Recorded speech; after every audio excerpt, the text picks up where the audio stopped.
আজ সকাল সকাল দিনটা শুরু করলাম পুজো দিয়ে। পুজো দেওয়ার পরে চলে গিয়েছিলাম ও বাড়িতে। দেখো কি দারুণ লাগছে ফুলটা দেখতে, তাই না? এই গাছটা কিন্তু আমি আরও 2-3 বছর আগেই লাগিয়েছিলাম। আর এই গাছটাকে দেখো, দেখে তো পুরো মনটাই ভরে গেল। সত্যি কথা, আমার কিন্তু অনেক ভালো লাগে এই ফুলটা।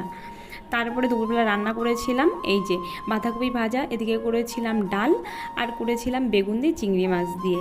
এটা ছিল দুপুরে রান্নাবান্না। আর এই যে বিকেলের দিকে আমাদের বাড়িতে কারেন্টের কাজ করার জন্য চলে এসেছে লোকজন। কারেন্টের কাজ হচ্ছিল, আর এই লোকটা দেখো কত উপরে উঠেছে। এদের সত্যি কতটা রিস্ক নিয়ে এরা কারেন্টের কাজ করে, তাই না? আমার তো দেখেই সত্যি মানে ভয় লাগছিল।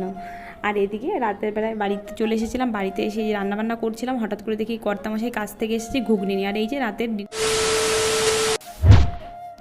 হ্যালো এভরিওয়ান, আমি Ananya. Welcome back to my channel Ananya Majumdar. এই চ্যানেলে আপনাদের অনেক অনেক স্বাগত। আজ আবার একটা নতুন একটা ব্লগ ভিডিও নিয়ে চলে আসলাম তোমাদের সামনে। তো এই যে দেখো, সকালটা শুরু করেছিলাম পুজো দিয়ে। ঠাকুরের পুজো দিয়ে দিনটা শুরু করলে সত্যি মনটা অনেক ভালো লাগে। আর এই যে এই কৃষ্ণচূড়া ফুলটা দেখছো, আমার এই ফুলটা কিন্তু অনেক ভালো লাগে। তোমাদের কার কার ভালো লাগে কমেন্টে জানাতে একদমই ভুলো না। আমি আগে একদিন ঘুরতে গিয়েছিলাম একটা জায়গায়, তখনই এই ভিডিও ক্লিপটা নেওয়া ছিল, ভালো লাগলো তাই আর কি ভিডিওর সাথে আমি এটা অ্যাড করে দিলাম। তারপরে ও বাড়ির থেকে আমি চলে এসেছিলাম বাপের বাড়িতে। এসে সকালের খাওয়া দাওয়া, এই যে আলু সিদ্ধ, ডিম সিদ্ধ আর ঘি, এটা দিয়েই সকালের খাওয়া দাওয়াটা কমপ্লিট করে নিলাম। সকালের খাওয়া দাওয়া কমপ্লিট করেছি। এবার আবার দুপুরে রান্নাবান্নার দিকে যেতে হবে, কি রান্নাবান্না করব তাই ভাবনা চিন্তা করবো আর কি। তো খাওয়া দাওয়া করে উঠে তারপরে একটু বাইরে বসেছিলাম। বসে বসে এই যে ফুলগুলো দেখছিলাম। এই ফুল গাছগুলো আমি কিন্তু অনেক আগে লাগিয়েছি, আরও ধরো 2 বছর আগে লাগিয়েছিলাম। তোমরা এই গোলাপ গাছগুলোর দাম শুনলে অবাক হয়ে যাবে। গোলাপ গাছগুলোর দাম মাত্র 3 টাকা, নার্সারি থেকে কিনেছিলাম। মানে অবিশ্বাস্য ব্যাপার, তাই না? এগুলো কিন্তু আমরা যদি বাইরে থেকে কিনতে যাই আরও বেশি দাম পড়বে। 3 টাকা, মাত্র 3 টাকায় গাছগুলো যতই মানে মরে যায় আবার হয় গাছগুলো। সত্যি গাছগুলো না অনেক সুন্দর আর অনেক ভালো ফুল দেয় গাছগুলোয়।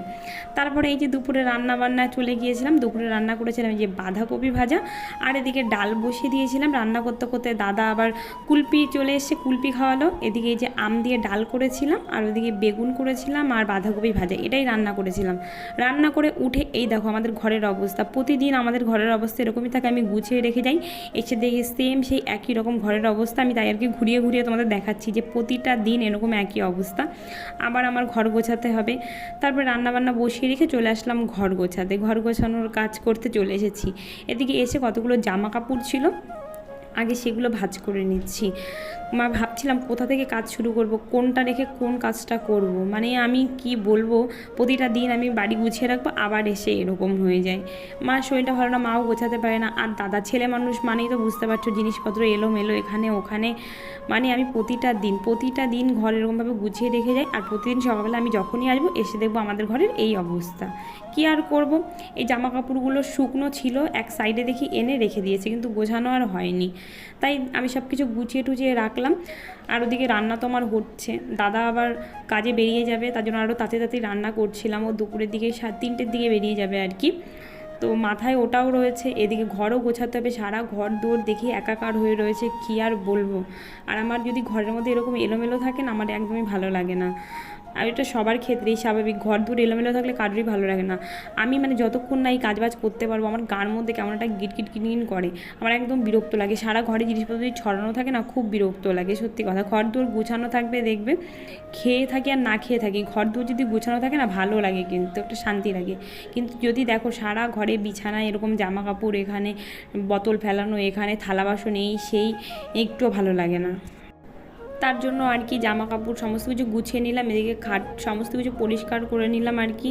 তারপর ওদিকে তো রান্না বসিয়ে রেখেছিলাম। এদিকে কাজ করতে করতে আমার রান্নাবান্নাও সমস্ত কিছু কমপ্লিট হয়ে গিয়েছে। এই যে বললাম না, বাঁধাকপি ভাজা করেছি আর ডাল করেছি আর বেগুন, এটাই করেছি। এটা দিয়ে দাদা বললো ডাল খাবে না, এখন তাই বাঁধাকপি ভাজা আর বেগুন এটা দিয়ে দাদাকে ভাত দিয়ে দিলাম, ও বেরিয়ে যাবে। এদিকে ঘরটরে দেখো সমস্ত কিছু গুছিয়ে নিয়েছে। তারপর চলে এসেছিলাম রান্নাঘর গোছাতে, যে এতগুলো থালা বাসন রান্না করেছি, আবার এগুলোকেও মাজতে হবে। সমস্ত কাজবাজ করে নিয়েছি, ঘর গুছিয়ে নিয়েছি, রান্নাঘর পরিষ্কার করে নিয়েছি। আর এই যে জল ভরতে হবে, এটা হচ্ছে সবথেকে একটা বিরক্তকর কাজ আমার লাইফে, সবথেকে বোরিং লাগে এই বিষয়টা আমার, কি আর বলবো। তারপরে এই যে এদিকে থালা বাসনও মেজে নিয়েছি।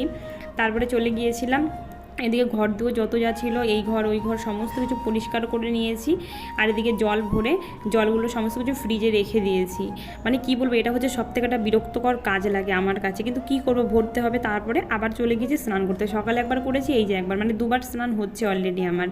তারপরে স্নান করতে চলে গেছি, স্নান করে এসে একটু ফ্যানটা চালিয়ে বসেছি, এখন একটু রিল্যাক্স মনে হচ্ছে। রিল্যাক্স বেশিক্ষণ করতে পারবো না, একটু পরে আমাদের বাড়িতে কারেন্টের কাজের লোক আসবে আর কি, মিটার নামিয়ে দেবে, কারেন্ট থাকবে না, কি বিরক্তকর যে লাগবে, আবার পুরো ভিজে যাবো গরমে আমি জানি। তারপরে এদিকে তার জন্য তাড়াতাড়ি খেতে বসলাম, যে কারেন্ট থাকতে তো ভাতটা তো খাই। দেখো ভাত খেয়ে উঠতে না উঠতে কারেন্টের লোক চলে এসেছে, আমাদের বাড়িতে কাজ করছে। এই যে আমাদের মিটারটা ছিল ওপাশে, ঘর করার সময় নিয়েছিল ওপাশ থেকে, এবার এপাশে এনে লাগাবে সামনের দিকে, এর জন্য এই কাজবাজ করছিল, মিটার নামিয়েছে, আর টুকটাক কিছু কাজ ছিল। এই দেখো ঘেমে নিয়ে পুরো একাকার, আমি এক্ষুনি বললাম না যে ঘেমে যাবো, আমি পুরো ভিজে গিয়েছি টোটালি। আমরা সব বাইরে বসে রয়েছি, মা আর আমি, এদিকে দেখছিলাম বসে বসে কাজ। আমাদের ভাই এসেছিলো, আর মানে গল্প আড্ডাই আর কি সবই চলছিল, আর এদিকে কাজ দেখছিলাম। তাই দেখো এই যে কাজ করছে, কারেন্টের কাজ কিন্তু কতটা রিক্সের কাজ, যে মানুষ করে সেই জানে। আর এই দেখো যে কাজ করছিল, এই কাপড়টা দেখো কোথায় উঠেছে, আমি শুধু ভাবি যে এরা কী করে এত রিক্স এর কাজ করে। সত্যি কথা দেখো, কোনো ভয় নেই, কিছু নেই, কী করে যে কাজ করে। আমার মনে হয় সত্যি কথা যে সব থেকে রিক্সময় কাজ কিন্তু এই কারেন্টের কাজই, যারা করে তারাই একমাত্র জানে যে তাদের লাইফ কতটা রিক্সে থাকে। তারপরে কাজবাজ হয়ে গিয়েছে, এই যে ফ্যানটা চালিয়ে অবশেষে একটু বসেছি। ভেবেছিলাম আবার স্নান করবো, তা ভেবেছি না এখন করবো না, পরে করবো, রাতের বেলায় করবো রান্নাবান্না করে। তারপরে এই যে আমাদের বাড়িতে কারেন্টের কাজ হয়ে গিয়েছে, তারপরে বিকেলে ছাদের দিকে গিয়েছি, একটু হাওয়া দিচ্ছিল, আর কি দারুণ লাগছে আকাশটা দেখতে, তাই না? তারপরে এখানে দাঁড়িয়ে দাঁড়িয়ে একটু আকাশের ভিডিও নিচ্ছিলাম আর কি। তারপরে সন্ধ্যার দিকে ভাই এনেছিল একটু মাজা, একটুখানি খেলাম, ও আবার বললো বাড়িতে নিয়ে যাবি জামাইবাবুর জন্য, জামাইবাবু খাবে। তো আমাদের পাশে আমাদের শ্মশানে সেদিন হয়েছিল শীতলা পুজো আর কালী পুজো, তার ফাংশন হচ্ছে মাঠে, তাই আমি ছাদে গিয়ে দাঁড়িয়ে দাঁড়িয়ে একটু দেখছিলাম, আর একটু ভিডিও নিচ্ছিলাম আর কি, ভিডিও ক্লিপ নিচ্ছিলাম। তো দেখছিলাম যে ভালোই, আগে ওই মানে শ্মশানের ওখানেই না আগে ফাংশনটা হতো, ওখানে বেশি একটা লোকজন যাওয়া পড়ে না আর কি, তার জন্য এবার দেখি মাঠে করেছে, এটা সব থেকে ভালো হয়েছে, সমস্ত জায়গার লোকজন আসতে পারবে, মাঠে করেছে। আমি ভেবেছিলাম, হঠাৎ করে ভেবেছিলাম কিসের এরকম প্যান্ডেল হয়েছে, কী ব্যাপার কী, তারপরে বুঝতে পারলাম যে এটা শ্মশানেই পুজো হয়েছে, তার জন্যই হয়তো বা এখানে ফাংশন হবে। তো আজকে এখানে বাউল গান হচ্ছে, আবার হয়তো কালকে হয়তো অন্য কোনো প্রোগ্রাম হবে, তাই আর কি একটু দাঁড়িয়ে দাঁড়িয়ে দেখছিলাম বিকেলের দিকে, মানে সন্ধ্যার দিকে ছাদে গিয়ে। তারপরে আমি ওগুলো দেখে তারপর চলে এসেছিলাম আমার বাড়িতে, এসে এদিকে রান্না বসিয়ে দিয়েছি, লেট হয়ে গিয়েছিল, দাদা নেই বাড়িতে, আমার হেঁটে হেঁটে আসতে হয়েছে, ভ্যানও পাইনি। তারপরে এসে এদিকে ভাত বসিয়ে, আজকে না ডেস্কিতে ভাত বসিয়েছি, আর এদিকে রান্না করছি বেগুন ভাজা, আর আমার জন্য পটল ভাজা, বেগুন খাবো না আমি, অ্যালার্জি আছে। আর এদিকে পটল আলুর তরকারি করব, এদিকে বেগুন আর পটল ভেজে নিয়েছে, আর তরকারির জন্য পটল আর আলু ভাজা করছিলাম। এদিকে মশলাও দিয়ে দিয়েছি মিক্সচার করে নেবো, আর এই যে পেঁয়াজ দেখছো, পেঁয়াজ ভাজা করবো, আমার পেঁয়াজ ভাজা খেতে অনেক ভালো লাগে, আমার বড়রও অনেক ভালো লাগে, তার জন্য আর কি এটা ভেজে নিলাম। আর এদিকে এই যে তরকারি বসিয়ে দিয়েছি, কষাচ্ছিলাম আর কি, তখন নিরামিষই করেছি আর কি, নিরামিষ বলতে পেঁয়াজ রসুন দিয়েছি, আর ভিতর চিংড়ি মাছ দিইনি আর কি। তো রান্না করতে করতে আবার দেখি আমার কর্তামশাই আমার জন্য ঘুগনি নিয়ে এসেছে, তো ঘুগনিটা বাটিতে ঢেলে নিলাম, তারপরে বসে বসে ঘুগনিটা খেলাম, আর মামিদের ঘরে গিয়ে আমরা আড্ডাই আর কি মারলাম। তারপরে এসে যত থালা বাসন ছিল সব কিছু মেজে নিলাম, আর এইটা দিয়ে রাতের খাওয়া দাওয়া করলাম।